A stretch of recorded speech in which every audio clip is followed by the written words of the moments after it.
নতুন বছরে নতুন জার্সি পরে খেলার কথা থাকলেও এফসির বিধিনিষেধের কারণে পুরনো জার্সি পরেই সিঙ্গাপুরের বিপক্ষে এশিয়ান কাপ বাছাইয়ের শেষ ম্যাচ খেলবে হামজা চৌধুরীরা।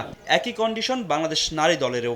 নারী এশিয়ান কাপের জন্য নতুন কোনো জার্সি পাচ্ছেন না ঋতুপর্ণা চাকমারা, খেলবেন পুরনো জার্সি গায়ে। তবে এই দুই টুর্নামেন্টের পরই নতুন জার্সি পেতে যাচ্ছে লাল সবুজরা। হামজা ঋতুপর্ণারা খেলবেন একই জার্সি পরে। বাজারে ছাড়া হবে হামজাদের থার্ড কিট, ট্র্যাকস্যুট, ট্রাভেল ও প্র্যাকটিস জার্সিও। ছেলে মেয়ে সবার সেম জার্সি হবে, এই ভিন্ন ভিন্ন জার্সি আর হবে না। আমরা training jersey third kit launch করব, রেট্রো কিট আর ট্র্যাকস্যুট করব।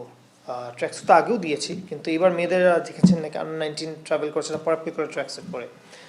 আমরা বিএফএফ এর যা আইটেম দিব যত প্লেয়ারদের, এটা আমরা কাস্টমারদের থেকে রিকমেন্ড আছে সব কিছুই সেল করার। এদিকে চলতি বছর 50,000 জার্সি বিক্রি করতে চায় বাংলাদেশ।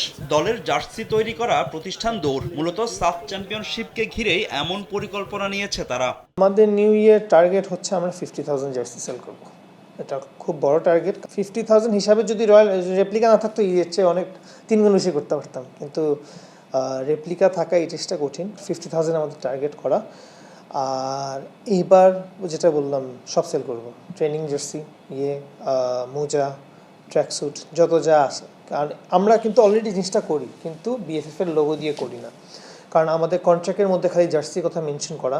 31 মার্চ বাংলাদেশের অ্যাওয়ে ম্যাচে সিঙ্গাপুরে জার্সি বিক্রির পরিকল্পনাও করছে দৌড়।